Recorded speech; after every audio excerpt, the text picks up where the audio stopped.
You know that moment when someone asks, "So, what do you like to do?" And suddenly your brain just goes, sleep? That's me every time. Even when I actually do stuff, my mind just disappears. Right? You do stuff, Tom. You travel, you take photos, you drink too much coffee. That's not a hobby. That's survival. Okay. But today, we'll fix that. We'll teach you how to talk about the things you love doing and make it sound natural. So, no boring textbook phrases like, I like playing football.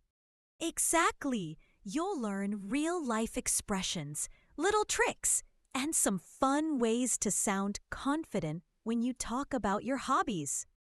And if you like learning English in a fun way, don't forget to subscribe to our channel, English Friends Podcast. We post new videos every day with jokes, real talk, and real English. So grab your coffee and let's get started. So, Tom, let's start simple. How do we talk about things we like to do? Easy. I like existing.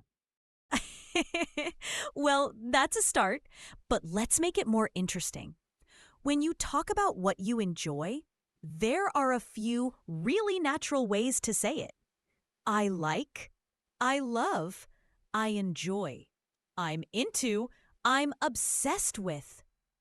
So, for example, I like coffee or I'm obsessed with coffee. That's true, though. He really is. And notice the difference.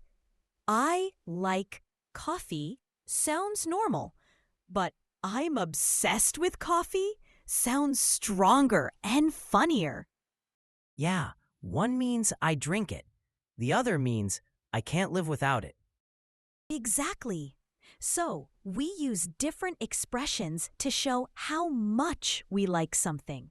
Let's try more examples. I like playing football. Normal. I love playing football. Stronger. I'm into football. Casual and cool. I'm obsessed with football. You talk about it 24/7. Okay. I think I'm into photography and obsessed with traveling. That fits perfectly. But wait, sometimes I say I'm like travel and people look at me weird. Yeah, because I'm like travel doesn't mean you like traveling. It sounds like you are travel itself. I am travel, the spirit of adventure. That's why grammar matters just a little bit. But don't worry, it's easy once you start noticing patterns. So basically, I can sound more natural by choosing the right phrase for how much I like something. Exactly. And in the next part, we'll show how to make these sentences sound more real, not like they came from a textbook. So stay with us. This is where your English starts to sound cool. Okay, now that we know how to say what we like, let's make it sound natural. Because saying, I like music, is fine. But it sounds like something you say in an exam. Yeah, like when the teacher asks, "What are your hobbies?" and everyone says, "Music and movies." Exactly. In real life, we don't speak like that. We give more color.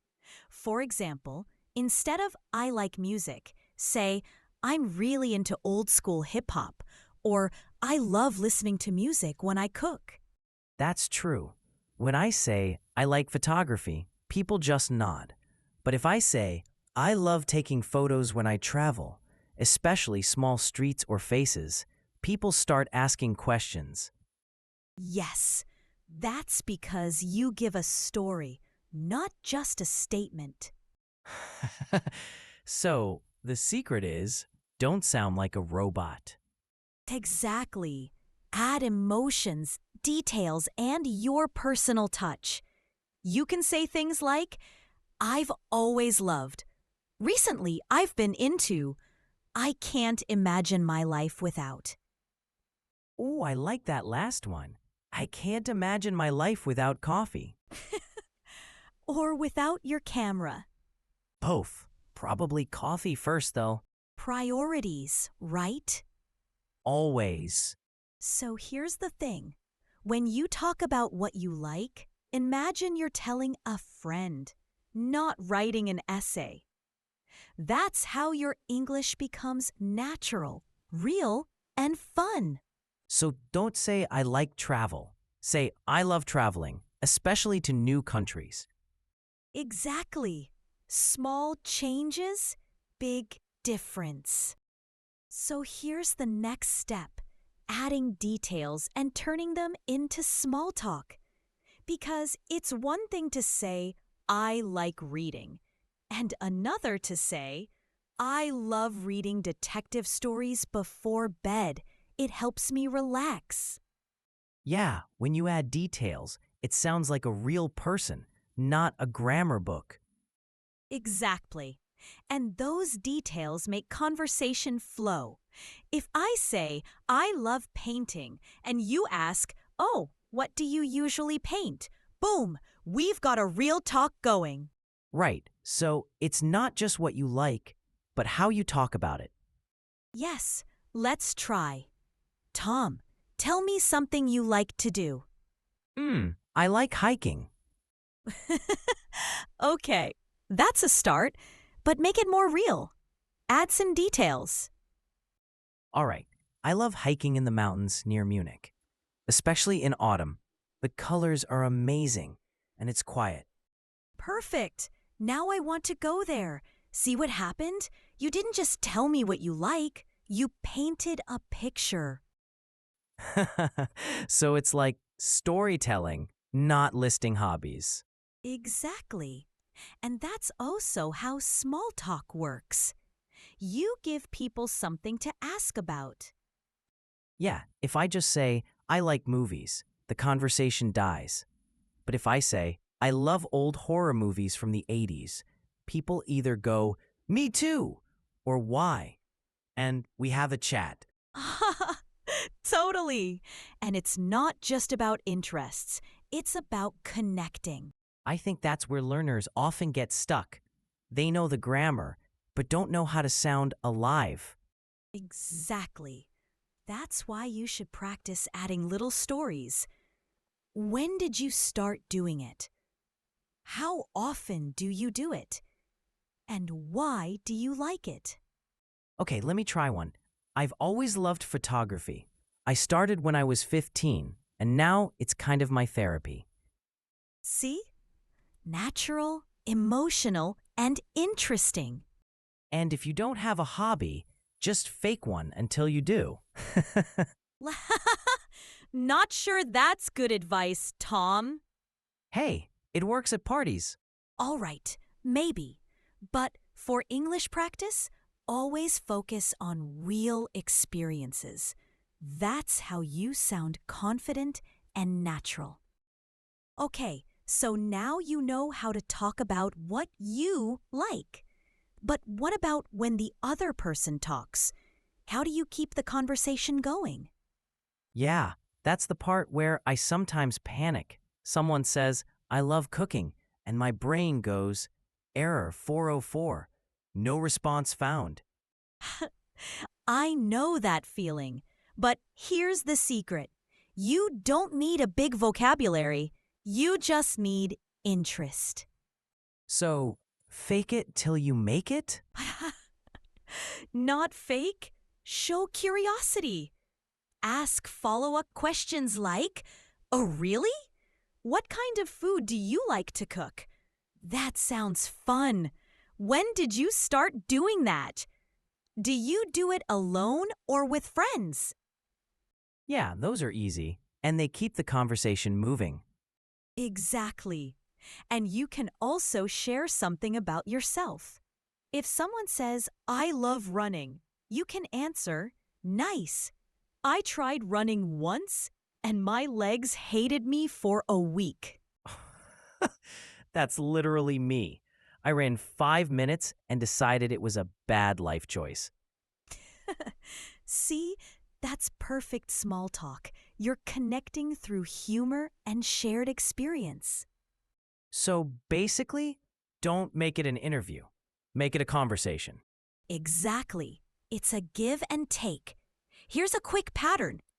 1. Ask a question. 2. React to the answer. 3. Add your own comment. Like, Tom, I love reading. Anna, oh, what kind of books? Tom, mostly fantasy. Anna, cool, I tried Harry Potter once. I got lost after the third spell. Perfect example. It's not about being funny, it's about being human. That's actually comforting. I always thought I needed to sound smart. Nope, just sound real. And remember, if you forget a word, don't freeze. Use simple language. It's like, the thing you use to. What's the word for? Oh, that's good. I do that all the time when I forget words in English. Everyone does, even native speakers. The goal isn't perfection, it's connection. Connection over perfection. I like that. Sounds like a t-shirt slogan. We should sell that. English Friends Podcast. Connection over perfection. That's our motto now. So today, we talked about things you like to do, your hobbies, your passions, and how to sound more natural when you speak about them. Yeah, and I learned that I can say I'm into photography instead of I like taking photos. Sounds much cooler. Exactly. And remember, the more you talk about what you enjoy, the easier English becomes. So basically, talk about your hobbies a lot, and you'll sound fluent before you know it. Just don't start every conversation with "I love pizza," okay? What if pizza is my passion? Then you, my friend, are living your best life. Fair enough. Thanks for joining us today, friends. Tell us in the comments, what's something you love to do? And don't say sleep. Everyone loves sleep. True. All right. See you next time.